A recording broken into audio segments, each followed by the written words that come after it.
Hey, ladies and gents, and welcome back. I got some really good questions from one person in reply to my email newsletter that I sent out yesterday, and I wanted to take the time to reply to those questions in detail so that we can really explore the thoughts behind those questions because they were actually really good questions and really important things that you should be thinking about before you decide whether or not to start your podcast. So the questions we'll talk about today is number one, I'm not really sure what I would even do the podcast on. I have too many ideas. Number two, I don't know shizzle about editing and I don't know what to do because I don't have the money to outsource it, but I don't have the skills and I don't have the time to learn the skills. So it's kind of a bit of a catch-22 situation. Another issue we're going to talk about is something coming up every time that you think you're ready to start the show and now is the time, and then something else comes up. And we'll talk about how to stick with it in the beginning, even if you're not seeing any results whatsoever, or you've set yourself a goal and, well, you didn't quite achieve it. So how do we stick with it?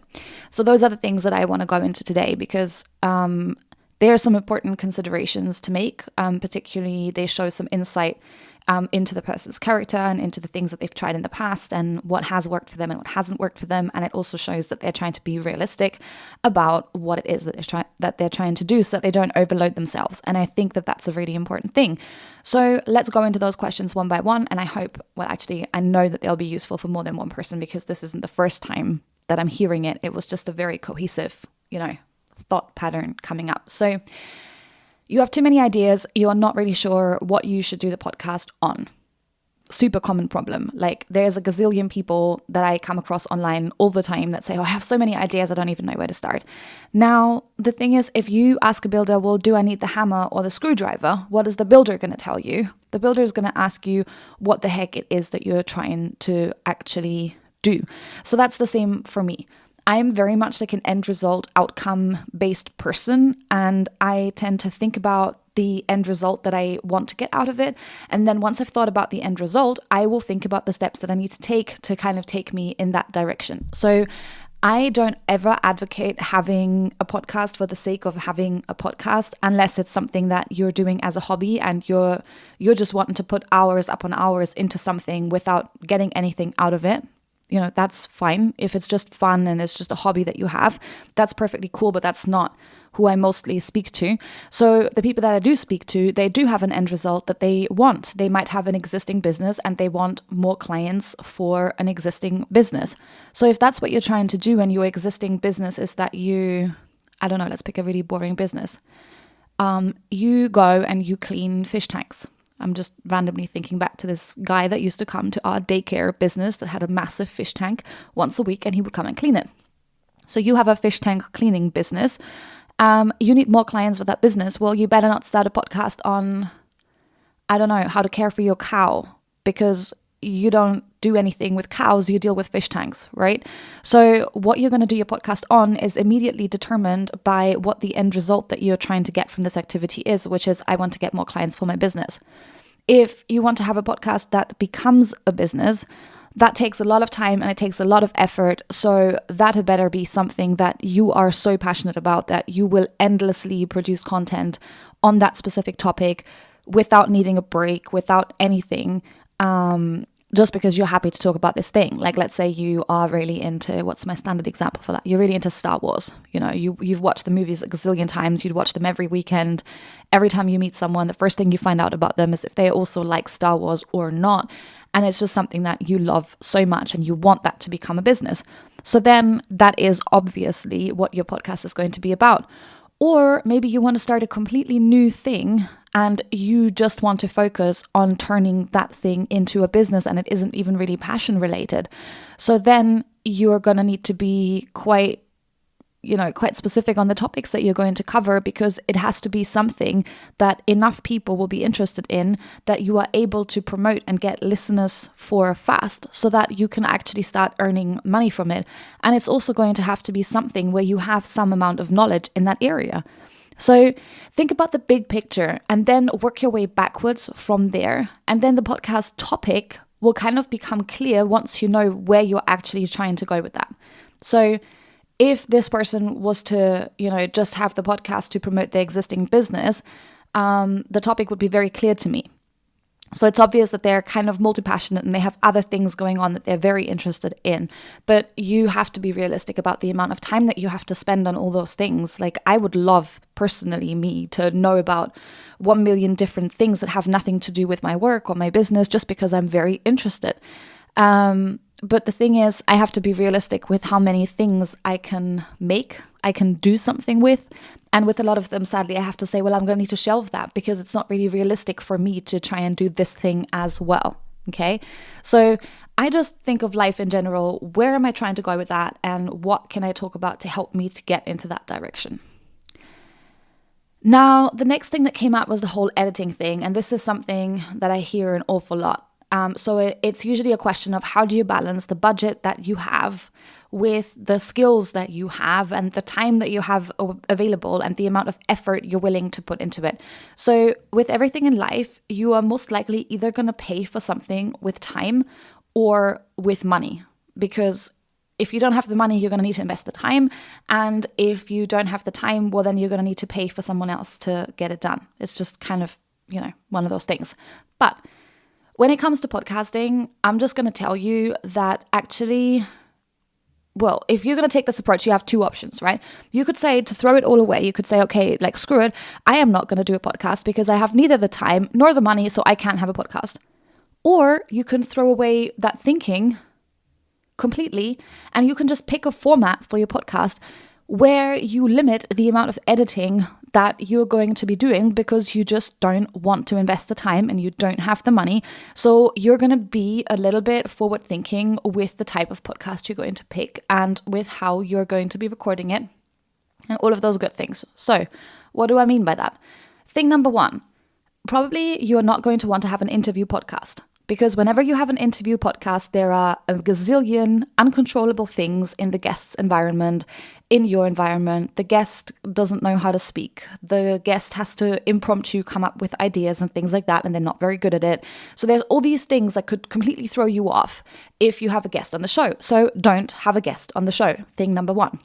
Thing number two, you could just focus on controlling your recording environment as much as possible. So I moved to my bedroom because there's soft furnishings in here and I had way too much echo in the living room where I was working before. So now I work here, which, don't love it, but it is what it is and it's better for the recordings and I do a lot of recordings. So it makes sense for me to just optimize my environment as much as I can.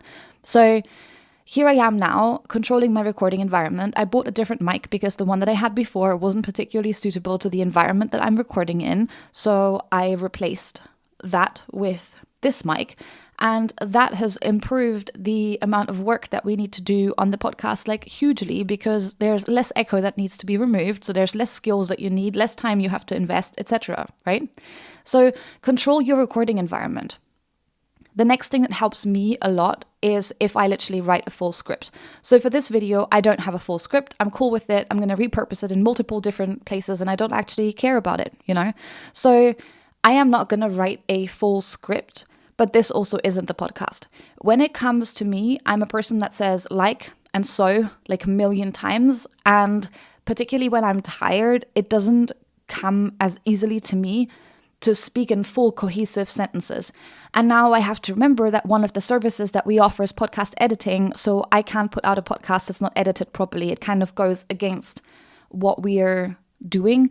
So I decided to literally write a full script for the majority of the episodes because it gives me time to pre-plan, to make sure I've got all the points that I want to make in there. And then all I have to do is hit record and say the things that I wrote down in a human way and not make any mistakes with it.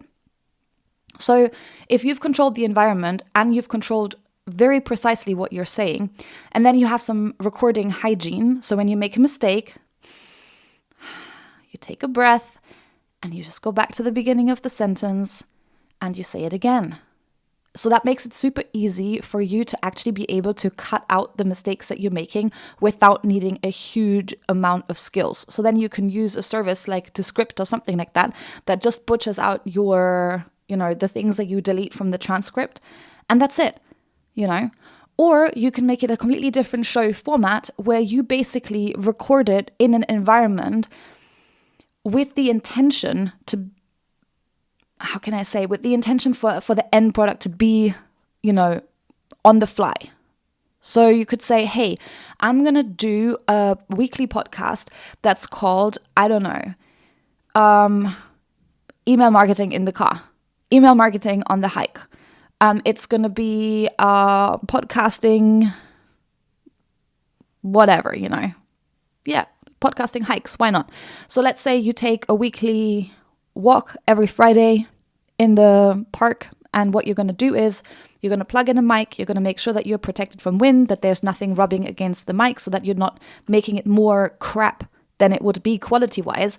But you're outside, you're just having that casual chat, you're reflecting. The idea is never for it to be produced tips, but it is always going to be conversational, thoughtful ramblings of yours kind of thing. So that's a completely different type of podcast. It's always recorded outside. There's going to be noises that you won't have to edit out because somebody in the distance will have a screaming baby, and it just is what it is. And you just keep walking, and your speech won't have to be perfect because you're not teaching anything like from the book. You're just sharing your thoughts and your learnings for the week, So you can completely structure your show in a way that it works for you. So if you're going to do a more sit-down type show, then, optimize the environment, have the script, have a good dynamic mic, that helps with reducing other noises around, and deal with it like that and just run with it, see if it works. I recorded an episode on the podcast, I think it's season 1, episode 3, where I said that nobody cares. We think everyone's going to care and everyone's going to judge us. People don't. They care about themselves. They are worried that they're being judged for something. They don't have the time to judge you right in that moment. If they don't like it, mostly they're just not going to listen again, and they're basically saying, this is not for me. But it has very little to do with how you're actually making it, more than the type of person you are, what you're saying. It's just not for them. That's cool. It's like when you read a book and you just don't like it. There's nothing wrong with the book itself. You just didn't like the book. End of. So there are lots of things that you can do to just avoid having to deal with the editing. So it isn't a case of I either have to learn it and do it myself, or I have to spend a lot of money. I could just optimize my life, my setup, and the way that I promise the show is going to be, so that I don't have to do much in the sense of editing. And then later, when I have the time or the budget, then I can go and justify changing the setup of my show and do it more the way that I would like it to be. But for now, we're just going to go for perfectly imperfect and just roll with it to get the stuff out there. It's way more important that you get your shit out there than it is that you produce like the perfect thing. As much as they want to tell you, don't do a show if you don't have the perfect this, the perfect that. It's not true. You can still do it, You just have to go for it.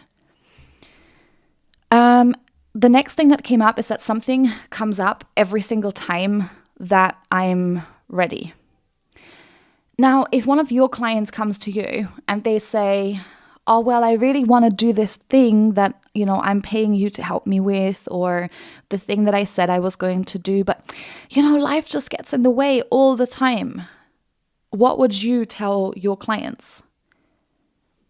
You would probably say that that's life. Something happens somewhere in the world any second of any day, and something is going to happen to you every other day, whatever.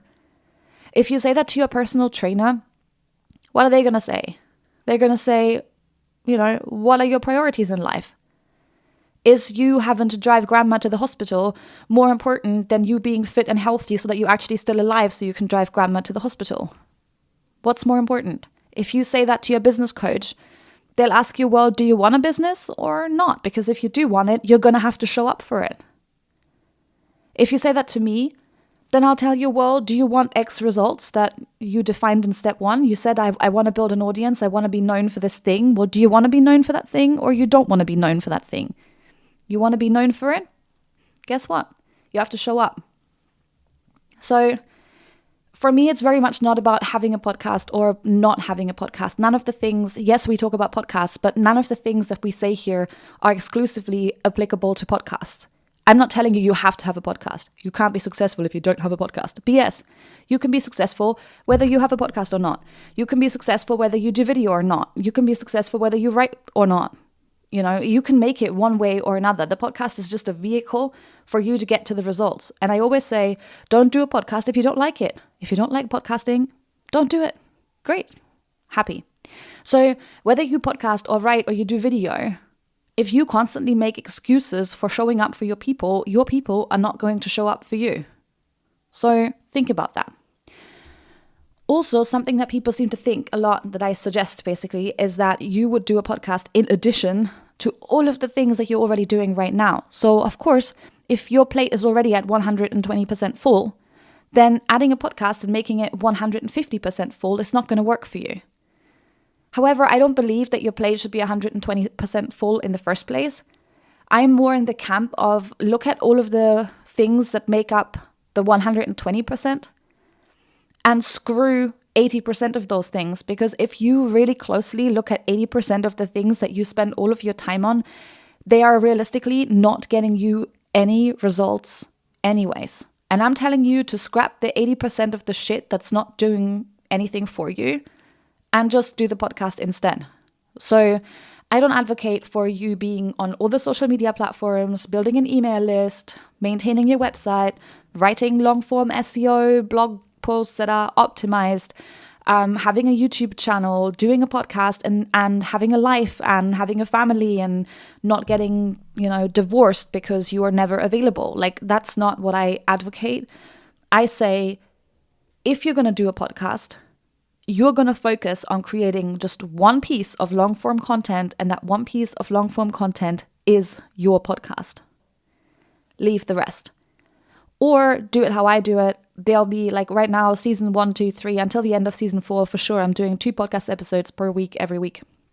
However, after season 4, I may give a push to write some more long form blog content. So I might do one season where we're doing 1 episode per week, and that season will run 12 weeks instead of running 6 weeks. And then I will go back to podcasting twice a week, So it's okay for you to adjust your workload and dial it up and down as you need to. But I'm never saying to try and do all the things, because you will just burn out and you will not do all the things. But you also need to commit to it to a point where you're saying, okay, I am going to just spend these 20 minutes that it takes to show up for my people and to record 1 podcast episode a week. And if you're cutting out the perfectionist thinking and you're just going for shipping good enough and getting the stuff out to people as fast as you can, you will actually be able to do it in very little time. It takes me hours to write a really good SEO optimized blog post that was worth publishing. Hours. I have to research it. I have to make the notes. I have to write the first draft. I have to leave it for a day. I have to come back to it. It takes me hours.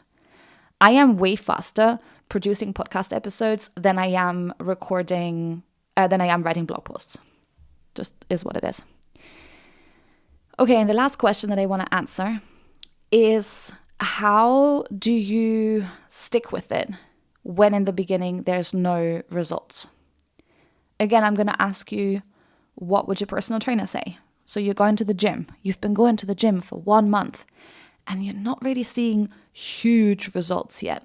There are little things here and there that might be hinting at the fact that what you're doing is working, but there's no major results. You haven't lost 50 kilos in 4 weeks.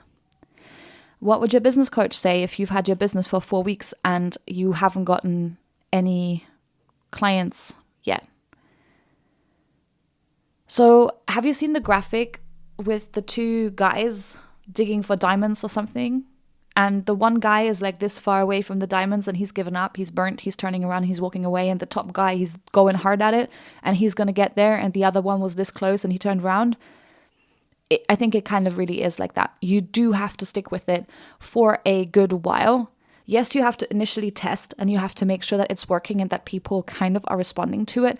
But with something like this, where it's not really measurable, like with a business, I can just say, hey, find 5 people that are going to give you money for this. And if you can find 5 people in a short period of time that will pay you to do the thing that you are going to do, then you've identified that this is something people will want and they'll give you money for it.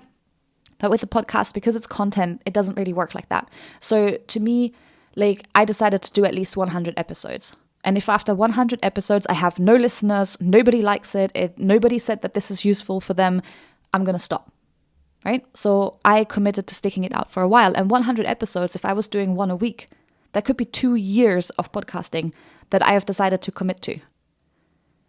So I personally have no goals for podcasting for experts as far as download numbers or anything that is out of my control goes. I have the goal to currently release 2 episodes per week every week. That's it. I haven't committed to a specific format. I'm trying out different things. I'm seeing what I like and what I don't like. I want to create good content for my people every single week. I want to be consistent with that. I want to stop making excuses, because I used to do that. I used to say, oh, well, something came up. I just couldn't do it this week. I want to be consistent with this. And that's something that I can control. And then everything else that we do, we repurpose it from the content of the podcast. And I have help to do that. And hey, if 1 week it doesn't get posted, well, shit, it doesn't get posted. I am focusing on doing the podcast. That's it. If I've published the podcast episode or episodes for that week, I'm all good. I can control that part. What I can't control is if I can get 200 downloads a week, a month, per episode, this, that, the other. I can't, At the end of the day, people will like it. They will find it somewhere. They will listen to it. And if they like it, they'll stick around. And to be honest, everything runs in seasons, you need to pick up a bit of steam. I'm not going to subscribe to a podcast if I've seen that you've done 5 podcast episodes, because I know that the majority of podcasts are going to disappear. So we are right now at like 25 episodes, and I know that only now people are starting to think that I might stick around, so they might subscribe to it, So it is realistically not something that you have control over. So I don't want to set goals for something that I can't control. And then I think something else that's helped me a lot, that's the last thing that I wanted to say, is the whole aspect of curiosity. So I am just interested to see what will happen. I am interested to do the podcast, to, talk to people, to do interviews, to talk about something that I would talk about anyways. I prefer speaking over writing. I want to be consistent. I'm curious to see if I can do it. I'm curious to see how it's going to work for us, which bit is going to work, which bit's not going to work. And I see it a bit like a science experiment for my business. I'm going to do it for X amount of episodes, then I'm going to assess it. And if it's working or if it's not working, well, we will see. We will see based on what people will tell me. And I pointed that out the other day, but I want to say that again before we finish. You can't tell from the outside if something is working for someone or not, okay? So we have a YouTube channel. This may be where I don't know if I'm going to upload this video, but this may be where you're seeing this video. We have right now 28 subscribers. So you look at it from the outside, you're like, whoa, that channel sucks. They have 28 subscribers. Maybe they should stop doing it. I don't think I would continue to do my YouTube if I only had 28 subscribers. The thing is, though, I've gotten one client that said, I found you on YouTube. So it's working. I was in a Facebook group for podcasters the other day, and I apparently engaged in some discussion on a topic. I don't remember having engaged there. I didn't do it on purpose. But I had a discovery call a couple of days ago, and the lady said, well, I found you on Facebook in this group, actually. And I'm like, I'm hardly ever in this group. And then I remember I had a random discussion that kind of went on for a little while, and she must have read that. That means something there is working. I'm showing up in a way that has worked. So I could count how many people have liked my comment, how many people replied to me, how many people are my followers somewhere, how many subscribers I have. And it actually means nothing about whether or not it's working for my business. If I have 50 people that download every single episode, and those 50 people are ready to give me their money, then my podcast is going to do way better than someone else who has 1,000 downloads per episode. But the people don't care about you. So you really can't judge whether or not something is working for you or for your business by how many downloads you get.